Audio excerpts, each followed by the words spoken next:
भाग 2 अनुभाग 5 201। चूंकि उन्होंने ज्ञान का अर्थ ही नहीं समझा है और उस नाम से अपनी ही कल्पना से बनाई गई तथा अज्ञान की प्रतिमूर्तियों से उत्पन्न सोच का आह्वान किया है, अतः उन्होंने ज्ञान के स्रोतों पर विपदाएं ढाई हैं जिनके बारे में तूने सुना और देखा है। 202। उदाहरण के लिए, एक व्यक्ति जो अपने ज्ञान और उपलब्धियों के लिए प्रसिद्ध तथा अपने को लोगों के सर्वप्रधान नेताओं में मानता था, ने अपनी पुस्तक में सच्चे ज्ञान के सभी व्याख्या करने वालों पर झूठे आरोप लगाए तथा उनकी निंदा की है। उसकी संपूर्ण पुस्तक में उसके स्पष्ट वक्तव्यों तथा संकेतों से यह पूरी तरह साफ है। हमने बहुधा उसके बारे में सुना था, अतः उसकी रचनाओं को पढ़ना चाहा। यद्यपि हमें दूसरे लोगों के लेखों का अध्ययन करने की इच्छा कभी नहीं हुई, फिर भी चूंकि कुछ व्यक्तियों ने उसके बारे में हमसे प्रश्न पूछा था, अतः उसकी पुस्तकों को उद्धृत करने की आवश्यकता हमने अनुभव की, जिससे हम ज्ञान और विवेक के साथ अपने प्रश्नकर्ताओं को उत्तर दे सके। हालांकि उसकी रचनाएं अरबी भाषा में उपलब्ध नहीं थी। एक दिन एक व्यक्ति ने हमें सूचना दी कि उसकी इरशाद उल अवाम शीर्षक की एक कृति इस शहर में मिल सकती है। इस शीर्षक से ही हमें छल और मिथ्या अहंकार की गंध आई, क्योंकि उसने अपने विद्वान होने की कल्पना की थी और शेष लोगों को अज्ञानी माना था। उसका मूल्य वस्तुतः अपनी पुस्तक के लिए चुने गए शीर्षक से ही ज्ञात हो गया था। यह स्पष्ट हो गया कि उसका लेखक स्वार्थ और कामना के मार्ग का अनुसरण कर रहा था और अज्ञान तथा दोष के बियाबान में भटक गया था। क्या तुम सोचते हो कि वह सुप्रसिद्ध पारंपरिक कथन भूल गया था जो कहता है, जो जानने योग्य है वह ज्ञान है और सामर्थ्य तथा शक्ति सभी उसके सृजन है? तो भी हमने वह पुस्तक मंगवाई और उसे कुछ दिन अपने पास रखा। संभवतः वह 2 बार मेरे पास आई। दूसरी बार संयोग से हमें मोहम्मद की मेरास की कहानी मिल गई, जिनके बारे में कहा गया था, तू न होता तो मैंने ग्रहों की रचना न की होती। हमने देखा कि उसने कोई 20 या अधिक विज्ञानों की गणना की थी, जिनके ज्ञान को उसने मेरास का रहस्य समझाने के लिए अत्यावश्यक माना था। उसके कथनों से हमने जाना कि जब तक कोई मनुष्य उन सभी की गहन समझ न रखता हो, तब तक वह इस उत्कृष्ट तथा उदात्त विषय का समुचित विवेक कभी प्राप्त नहीं कर सकता। विशेष विज्ञानों में थे तत्व ज्ञान संबंधी आदर्श, रसायन विद्या और प्राकृतिक जादू का विज्ञान। ऐसी व्यर्थ तथा हेय विद्याओं को इस आदमी ने दिव्य ज्ञान के पवित्र तथा बाध्यकारी रहस्यों की समझ की पूर्वापेक्षाएं माना था। 203। कृपालु प्रभु, ऐसी है उसकी समझ की माप, और फिर भी देखो कि उसने ईश्वर के असीम ज्ञान के प्रतिरूपों पर कैसी निंदाएं और कैसे कैसे मिथ्या दोष आरोपित किए। कितनी उचित और सच्ची है ये कहावत। तू अपने आक्षेप उनके सम्मुख उछालता है जिन्हें उस एक सत्य ईश्वर ने अपने 7वें आसमान के खजानों का न्यासधारी बनाया है। एक भी विवेकवान हृदय या मन ने, एक भी विद्वान या बुद्धिमान ने इन निरर्थक कथनों पर ध्यान नहीं दिया है, और फिर भी प्रत्येक विवेकशील हृदय के समक्ष यह कितना स्पष्ट तथा प्रत्यक्ष है कि यह तथाकथित विद्या उसके द्वारा अस्वीकृत है और सदैव रहेगी, जो एक सत्य परमात्मा है। इन विज्ञानों का ज्ञान, जो सच्चे विद्वानों की नजरों में अत्यधिक घृणित है, मेरास के रहस्यों की समझ के लिए आवश्यक कैसे माना जा सकता है, जबकि स्वयं मेरास का स्वामी इन सीमित तथा अस्पष्ट विद्याओं के एकमात्र वंड से कभी बोझिल नहीं हुआ और अपना देदीप्यमान हृदय इन मिथ्या आकर्षण से भरी भ्रांतियों से कभी धूमिल नहीं हुआ। कितना सच कहा है उसने। समस्त मानवीय प्राप्तियां एक लंगड़े गधे पर चलती है, जबकि सत्य वायु पर सवार होकर आकाश के पार गमन करता है। ईश्वर की सदाश्यता की सौगंध, जो कोई इस मेरास के रहस्य की था लेने की इच्छा करे और इस महासागर से एक बूंद की लालसा करे, और यदि उसके हृदय का दर्पण पहले से इन विद्याओं की धूल से धुंधला हो, और इस रहस्य का प्रकाश उसमें प्रतिबिंबित हो। इसके पूर्व उसे स्वयं को अवश्य ही स्वच्छ एवं विशुद्ध करने की आवश्यकता होगी।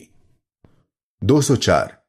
इस दिवस में जिन्होंने प्राचीन ज्ञान के महासागर में गोता लगाया है और जो दिव्य विवेक की नौका में विचरण करते हैं, वे लोगों की ऐसी व्यर्थ कामनाओं से निषेध करते हैं। उनके प्रभा मंडित वक्ष स्तुति हो उस परमेश्वर की ऐसी विद्या के प्रत्येक चिह्न से निर्मल और ऐसे घातक आवरणों से ऊपर अत्यंत उद्दात हैं। समस्त आवरणों में सबसे अधिक घने इस आवरण को हमें प्रियतम के प्रति प्रेम की अग्नि से भस्मसात किया है। उस आवरण को जिसका उल्लेख इस कहावत में हुआ है, सभी आवरणों में सर्वाधिक पीड़ादायी है ज्ञान का आवरण। उसकी भस्म पर हमने दिव्य ज्ञान का मंडप बनाया है। हमने ईश्वर का गुणगान हो उस अतिशय प्रिय के सौंदर्य की अग्नि से परमानंद के पर्दे जला दिए हैं। हमने उसके अतिरिक्त जो संसार की कामना और उसकी भव्यता है, सभी कुछ मानव हृदय से दूर कर दिया है। हम किसी ज्ञान से नहीं बल्कि उसके ज्ञान से जुड़े हैं और अपना हृदय उसके प्रकाश की दिदीप्यमान भव्यताओं के अतिरिक्त कहीं स्थिर नहीं करते हैं। 205। जब हमने देखा कि उसका एक प्रयोजन लोगों को यह अनुभूति कराना था कि उसका इन सारी विद्याओं पर अधिकार है, तो हमें अत्यधिक आश्चर्य हुआ।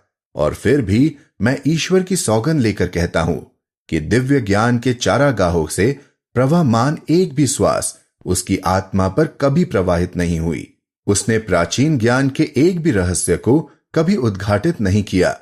नहीं, यदि उसके समक्ष कभी ज्ञान का अर्थ उद्घाटित कर भी दिया जाता तो उसका हृदय निराशा से भर जाता और उसके सारे अस्तित्व की नींव हिल जाती। उसके निम्नतर कोटि के और अर्थहीन वक्तव्यों के बावजूद देखो कि उसके दावे अमर्यादा की किन ऊंचाइयों तक पहुंच गए हैं। 206। कृपालु प्रभु, लोग जिस तरह से उसके चतुर्दिक एकत्र हुए हैं और उसके व्यक्तित्व के प्रति भक्ति दिखलाई है, उस पर हमें आश्चर्य होता है। उड़ती धूल से संतुष्ट ये लोग अपने मुख उसी की ओर किए हुए हैं और पीठ के पीछे उसे फेंक दिया है जो स्वामियों का स्वामी है। कौवों के कांव कांव से संतुष्ट होकर और काले कौवों की आकृति के प्रति मुग्ध होकर उन्होंने बुलबुल के सुमधुर स्वर और गुलाब के सौंदर्य को भुला दिया है। इस दिखावटी पुस्तक के अध्ययन से कैसी अकथनीय भ्रांतियां प्रकट हुई है। वे इतनी अयोग्य है कि कोई लेखनी उनका वर्णन नहीं कर सकती और इतनी अधम है कि क्षण भर भी उन पर ध्यान नहीं दिया जा सकता। तथापि यदि कोई कसौटी होती तो वह सत्य को झूठ से, प्रकाश को अंधकार से और धूप को छाया से तुरंत पृथक कर देती। 207। जिन विज्ञानों का इस कपटी ने अस्तित्व बताया है, उनमें से एक रसायन विद्या है। हम आशा करते हैं कि कोई राजा या सर्वोच्च शक्ति संपन्न मनुष्य इस विज्ञान को मनोरथ के क्षेत्र से तथ्य के क्षेत्र में और मात्र आडंबर के तल से वास्तविक उपलब्धि के तल पर उतारने के लिए उससे कहे। काश यह अनपढ़ और विनम्र सेवक, जिसने ऐसी चीजों का कभी कोई आडंबर नहीं दिखाया, न उनको सच्चे ज्ञान की कसौटी ही माना, उसके कार्य को हाथ में ले पाता, जिससे उसके द्वारा सत्य को झूठ से पृथक करके जाना जा सकता। किंतु किस लाभ के लिए इस समूची पीढ़ी ने हमें अपने भालों से गहरे घाव ही दिए और हमारे होठों के लिए उसने जो प्याला चुना वह विष का था।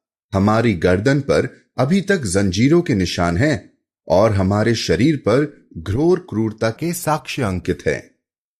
208। इस मनुष्य की उपलब्धि उसके अज्ञान, विवेक और विश्वास के बारे में देखो कि उस ग्रंथ ने जो समस्त वस्तुओं को अपने में सम्माहित करता है, क्या प्रकट किया है। सचमुच जक्कुम का वृक्ष असीम का आहार होगा। और फिर कुछ शब्दों के उपरांत वह कहता है, इसका आस्वादन कर, क्योंकि तू वस्तुतः सामर्थ्यशाली करीम है। विचार करो कि कितने स्पष्ट और प्रकट रूप से ईश्वर की दोष मुक्त पुस्तक में उसका वर्णन किया गया है। इसके अतिरिक्त इस व्यक्ति ने विनम्रता का पाखंड करते हुए स्वयं अपनी पुस्तक में अपने आप को असीम सेवक कहा है। ईश्वरीय ग्रंथ में असीम, जन सामान्य के बीच शक्तिशाली, नाम से करीम है। 209। आशीर्वादित आयत पर मनन करो। कोई भी वस्तु चाहे हरी हो या शुष्क, वह अचूक ग्रंथ में लिपिबद्ध है। इन शब्दों का भाव तेरे हृदय की पांति पर अंकित हो जाए। इसके बावजूद भारी जन समूह उसके प्रति भक्ति भाव रखता है। उन्होंने ज्ञान और न्याय के मूसा को अस्वीकृत कर दिया है और वे अज्ञान के सामिरी से प्रभावित हुए हैं। उन्होंने दिव्य तथा शाश्वत आकाश में जगमगाने वाले दीवान शत्र से आंखें फेर कर उसकी गरिमा की पूरी तरह उपेक्षा की है। 210। हे मेरे भ्रात, एक दिव्य दुभर्ग से ही दिव्य ज्ञान के रत्न उत्पन्न हो सकते हैं और मात्र उपवन में ही रहस्यमय पुष्प की सुवांश ली जा सकती है। प्राचीन विवेक का धवल पुष्प निष्कलंक हृदय के अतिरिक्त अन्यत्र कहीं नहीं खिल सकता। उपजाऊ भूमि में उसके पौधे अपने स्वामी की अनुमति से प्रचुरता में अंकुरित होते हैं और उस भूमि में जो उर्वर नहीं है वे मात्र अत्यल्प प्रस्फुटित होते हैं। 211। चूंकि स्पष्टतः यह दर्शा दिया गया है कि जिन्होंने दिव्य रहस्यों की दीक्षा ली है वे ही आकाश विहंग द्वारा उच्चरित मधुर गीतों को सुन सकते हैं। अतः प्रत्येक व्यक्ति के लिए यह परम आवश्यक है कि वह प्रकाशित हृदय वाले तथा दिव्य रहस्यों के खजानों से परमात्मा के धर्म की गूढ़ता और पवित्रता के दिवा स्रोतों के कथनों से मर्मयुक्त संकेतों के ज्ञान की प्रार्थना करे। अर्जित ज्ञान की मदद से नहीं, बल्कि पूर्णतः ईश्वर की सहायता और उसकी कृपा के उद्धारों के जरिए ही ये रहस्य उद्घाटित हो पाएंगे। अतः तुम लोग पूछो उनसे जो धर्म ग्रंथों के संरक्षक हैं, यदि तुम उसे नहीं जानते हो। 212। किंतु हे मेरे भ्रात, जब कोई सच्चा जिज्ञासु चिर पुरातन के ज्ञान की ओर जाने वाले मार्ग में खोज के लिए अपने पग बढ़ाने का निश्चय करे, तो सबसे पहले उसे अपना हृदय, जो ईश्वर के आंतरिक रहस्यों के प्रकटीकरण की पीठिका है, से समस्त अर्जित ज्ञान की मलिनतापूर्ण धूल और आसुरी मनोरथ के प्रतिरूपों के निर्देशों से स्वच्छ तथा विशुद्ध अवश्य कर ले। वह अपने हृदय को, जो प्रियतम के सुस्थिर प्रेम का मंदिर है, प्रत्येक मैल से स्वच्छ अवश्य करे और अपनी आत्मा को उस सब से जिसका संबंध जल तथा मिट्टी से है, समस्त छाया रूप तथा क्षणिक आसक्तियों से निर्मल करे। अपना हृदय वह इतना स्वच्छ कर ले कि उससे प्रेम तथा घृणा का कोई अवशेष न रह जाए, ताकि ऐसा न हो कि प्रेम अंधा होकर उसे भूल में प्रवृत्त कर दे अथवा घृणा सत्य से दूर भटका दे। जैसा कि तू इस दिवस में प्रत्यक्ष देखता है कि ऐसे प्रेम तथा घृणा के कारण ही अधिकांश लोग किस प्रकार उस अनश्वर मुखमंडल से दूर हुए हैं, दिव्य रहस्यों के मूर्त स्वरूपों से दूर भटक गए हैं और विस्मृति तथा भूलों के जंगल से विचरण कर रहे हैं। जिज्ञासु अवश्य ही प्रत्येक पल ईश्वर में अपना संपूर्ण भरोसा रखे, पृथ्वी के जनों का परित्याग करे, धूल के जगत से स्वयं को अनासक्त करे और उससे आसक्त रहे जो प्रभुओं का प्रभु धर्म है। वह अवश्य ही स्वयं को किसी अन्य से उच्च समझने का प्रयास न करे, अपने हृदय की पांति से गर्व तथा मिथ्या अभिमान का प्रत्येक चिन्ह अवश्य धो डाले। अवश्य ही धैर्य और संपन्न का भाव रखे, मौन धारण किए रहे और निरर्थक बातों से बचकर रहे, क्योंकि जीवा सुलगती अग्नि है और वाचलता घातक विष है। भौतिक अग्नि शरीर को भस्म करती है, जबकि जीवा की अग्नि हृदय और आत्मा दोनों को विनिष्ट कर देती है। पहली अग्नि का प्रभाव मात्र एक बार एक रहता है, किंतु दूसरी का प्रभाव 100 वर्षों से अधिक भी बना रहता है। 213।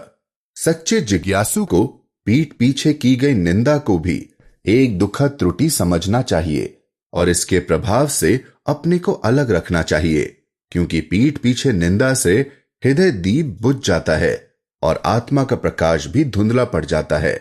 उसे थोड़े से ही संतोष करना चाहिए और अनुचित इच्छा आकांक्षाओं से मुक्त रहना चाहिए।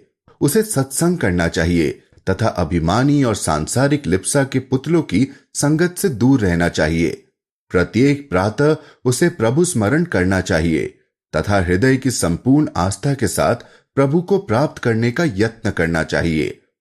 उसे अपने सभी भ्रमपूर्ण विचारों को प्रभु स्मरण की अग्नि से भस्मसात कर देना चाहिए।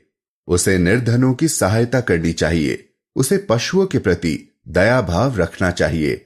उसे अपने प्रिय प्रभु के लिए अपना सर्वस्व न्यौछावर करने में जरा भी हिचकना नहीं चाहिए तथा कुमार्गियों की मिथ्या बातों में पड़कर कभी भी सत्य मार्ग से विमुख नहीं होना चाहिए।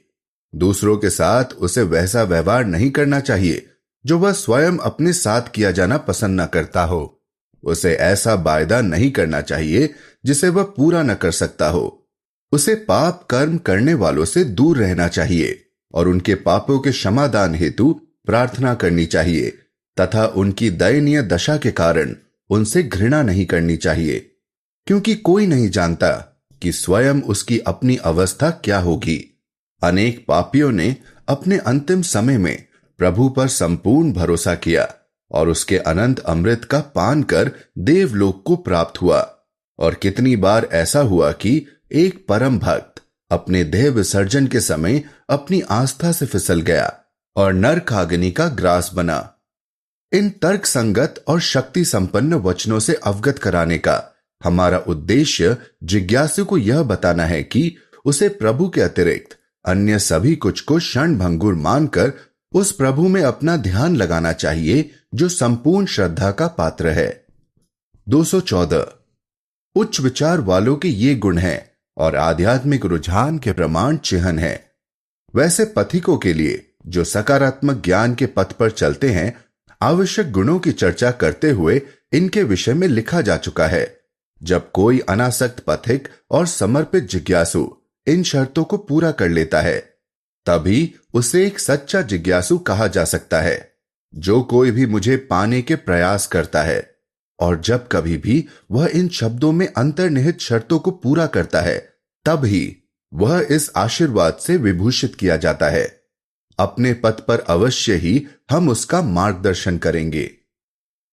215 जब जिज्ञासु के हृदय में सच्ची उत्सुकता, अथक प्रयत्न, समर्पित भक्ति, प्रज्वलित प्रेम, असीम आनंद और अपार संतोष की ज्योति प्रदीप्त होगी और प्रभु की प्रेमयी कृपा वायु उसकी आत्मा में प्रवाहित होगी, तब ही भ्रम का अंधकार मिटेगा, शंका और कुप्रवृत्तियों की धुंध छटेगी और ज्ञान तथा आस्था का प्रकाश उसके संपूर्ण व्यक्तित्व को प्रकाशित करेगा।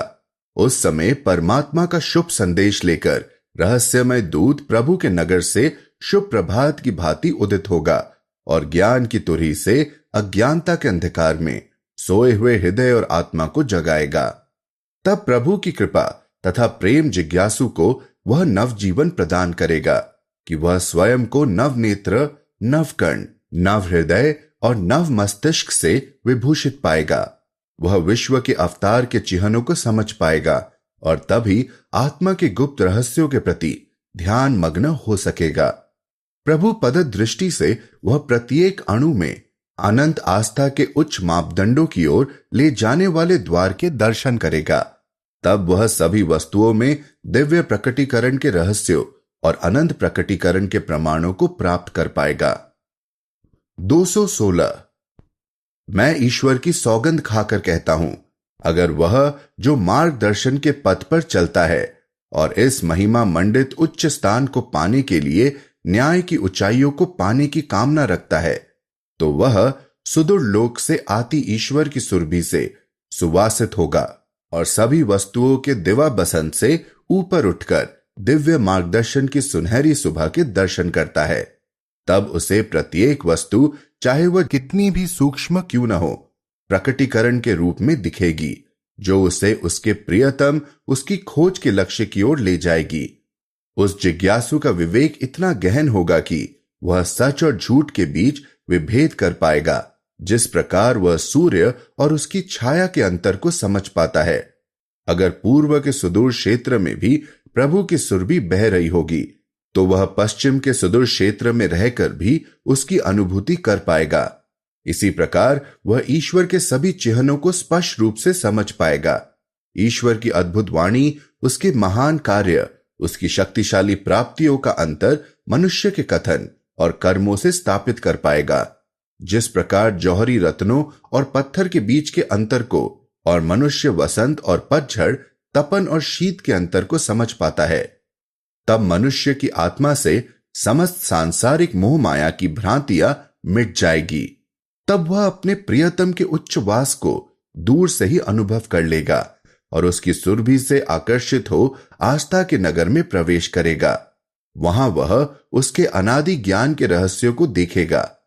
उसके निगूढ़ वचनों को उस नगर के पल्लवित वृक्ष के पत्तों की खड़खड़ाहट से समझ जाएगा। वह अपने अंतकरण और बाह्यकर्ण दोनों से उस नगर की धूल से उठती स्वामियों के स्वामी के स्तुति गान और महिमा का श्रवण कर पाएगा और अपने अंतर चक्षु से वह प्रत्यावर्तन और नव जागरण के रहस्यों को खोज पाएगा। सभी नामों और गुणों के सम्राट ने उस नगर के लिए कैसी अकथनीय महिमा, कैसे चिन्ह, कैसे प्रकटीकरण, कैसी भव्यता निर्धारित की है। इस नगर में आकर बिना जल के प्यास बुझ जाती है और बिना अग्नि के ईश्वर की प्रेमाग्नि प्रज्वलित हो उठती है। यहां की घास के प्रत्येक तिनके में महाज्ञान के रहस्य छिपे हैं और प्रत्येक गुलाब के पौधे पर दिव्यानंद से अभिभूत असंख्य कोकिलाओं की कूक सुनाई पड़ती है।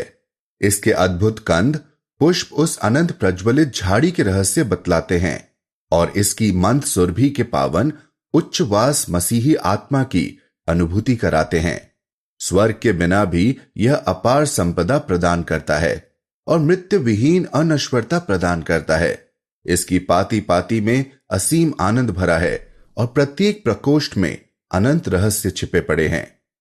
217 जिन्होंने साहस के साथ ईश्वर की इच्छा के खोज के अथक प्रयास किए हैं, वे जब एक बार ईश्वर के अतिरिक्त सभी कुछ का त्याग कर देंगे, तब उस नगर से इस तरह जुड़ जाएंगे कि इससे विछोह का एक पल भी सोच के परे हो जाएगा। वे संबुल पुष्प की सुरभि में दोष मुक्त प्रमाण और इसकी बैकुंठ कोकिला की मधुर स्वर लहरियों के संकेतों से संबलित होंगे। 1000 साल के बाद एक बार फिर वह नगर नवीन होगा, फिर से सजाया सवारा जाएगा। वह नगर और कुछ नहीं बल्कि भगवत वाणी है, जो प्रत्येक युग में प्रकट की जाती है। मूसा के युग में यह पंच ग्रंथ थी, ईसा के काल में गॉस्पेल, ईशदूत मोहम्मद के समय में कुरान और इस युग में बयान, और इस ईश काल में जिसे प्रभु प्रकट करेगा उसका अपना महाग्रंथ। वह महाग्रंथ जिससे जुड़े हैं पहले के सभी ईश काल के ग्रंथ, वह महाग्रंथ जो उन सब के बीच सर्वोपरि है। इन नगरों में आध्यात्मिक आहार आशीषों के साथ दिए गए हैं और दोष मुक्त आनंद का प्रावधान किया गया है। जो आहार वे देते हैं वह स्वर्ग का आहार है और जो चेतना वे भरते हैं वह ईश्वर का अविनाशी आशीष है। अनासक्त आत्माओं को वे एकता का उपहार देते हैं, दीनहीन को धन धान्य से भर देते हैं और उन्हें ज्ञान का प्याला देते हैं जो अज्ञानता के बियाबान में भटकते हैं। ये सभी मार्गदर्शन, आशीष, ज्ञान और समझ, आस्था और आश्रवस्ती उन सबको दी जाती है जो आसमान और धरती पर हैं और जो इन नगरों में गुप्त और संचित हैं। 218 उदाहरण के लिए कुरान मोहम्मद के लोगों के लिए एक अभेद्य दुर्ग रही। उनके दिनों में जिस किसी ने उसमें प्रवेश किया वह आसुरी हमलों, धमकाती बर्छियों, आत्मा को निगल जाने वाले संदेहों और शत्रु की ईश निंदा से भरी कानाफूसियों से रक्षित हुआ। शाश्वत और उत्तम फलों, विवेक के फलों का एक भाग उसे उस दिव्य वृक्ष से प्रदान किया गया। ज्ञान की सरिता के अमृत जल पीने के लिए और दिव्य एकता के रहस्यों की मदिरा चखने के लिए दी गई।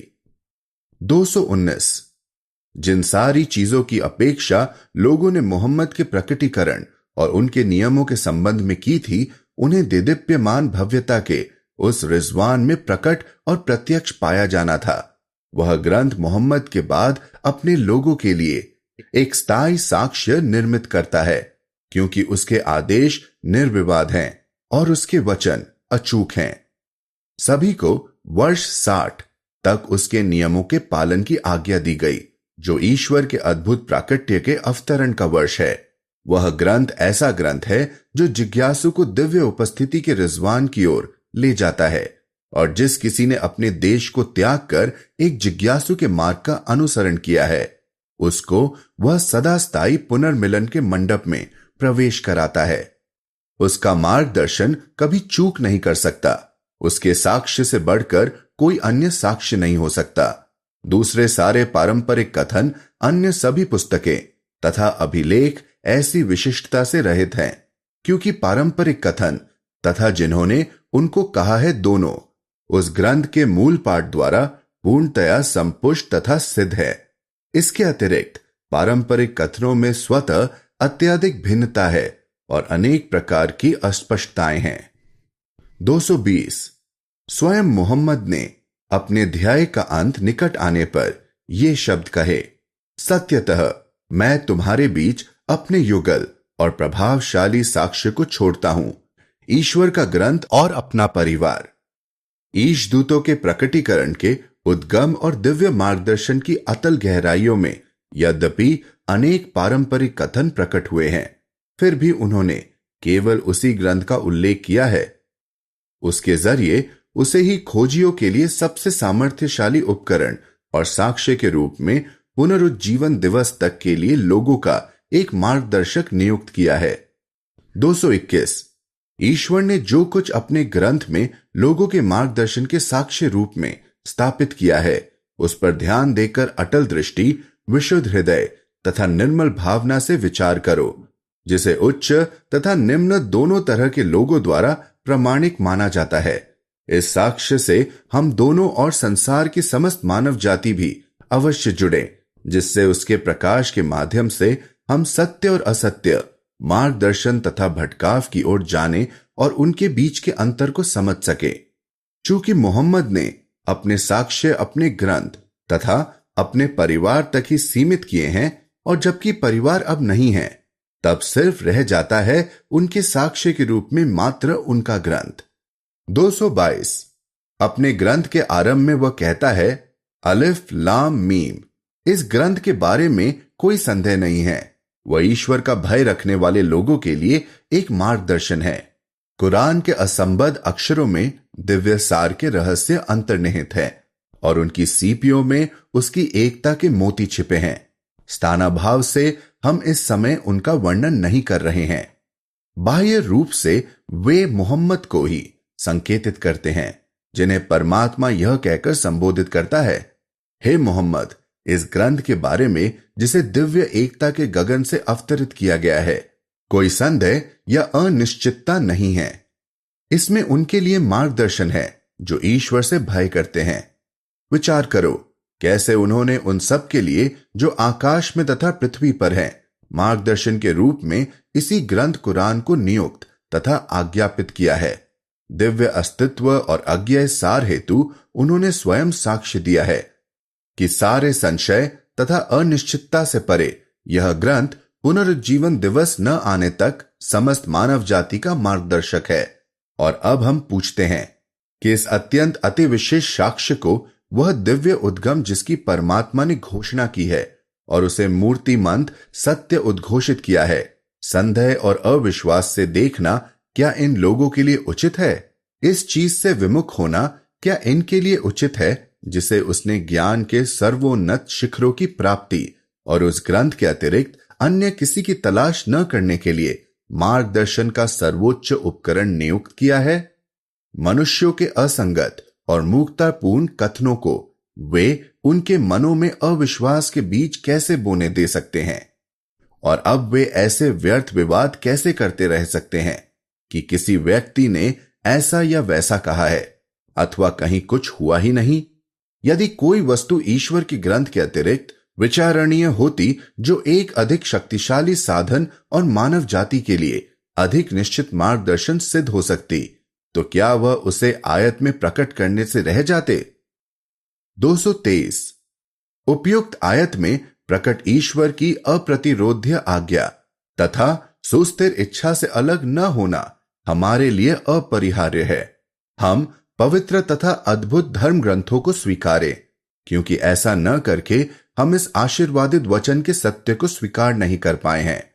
यह स्पष्ट है कि जो कुरान के सत्य की स्वीकृति में विफल हुआ है, वह वस्तुतः पूर्ववर्ती सभी धर्म ग्रंथों के सत्य को स्वीकारने से चूक गया है। मात्र यही उस आयत का प्रकट निहितार्थ है। यदि हम उसके आंतरिक अर्थों की व्याख्या करें और उसके अप्रकट रहस्यों को अनावृत करें, तो उनके वर्णन के लिए अनंत काल भी पर्याप्त नहीं होगा और न संसार ही उन्हें सुन पाने में समर्थ होगा। सत्यतः परमात्मा हमारे कथन का साक्षी है। 224 एक अन्य अनुच्छेद में वह इसी प्रकार कहता है, और यदि तुम उसे लेकर संशयग्रस्त हो जिसे हमने अपने सेवक के पास भेजा है, तो उसी के समान एक सूरा प्रस्तुत करो और अपने गवाहों को परमात्मा के निकट बुलाओ, यदि तुम सत्यनिष्ठ मनुष्य हो। देखो कितना उच्च स्थान और कितना बड़ा सद्गुण है इन वचनों का, जिन्हें उसने अपना सर्वाधिक सुनिश्चित साक्ष्य, अपना अचूक प्रमाण, अपनी सर्वव्यापी शक्ति का साक्ष्य और अपनी इच्छा की शक्ति का एक प्रकटीकरण घोषित किया है।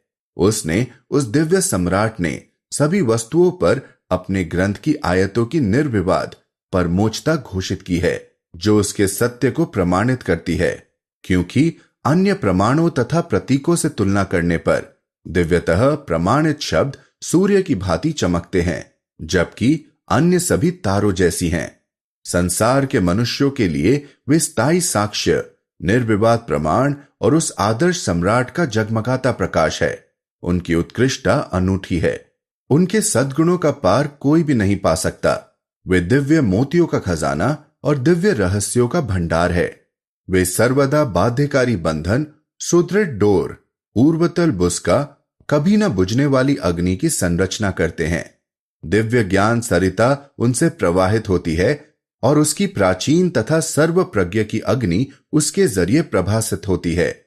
यही अग्नि एक पल में निष्ठावानों के हृदय में प्रेम की ज्वाला प्रज्वलित करती है और शत्रु के हृदय में प्रमाद की शिथिलता उत्पन्न कर देती है।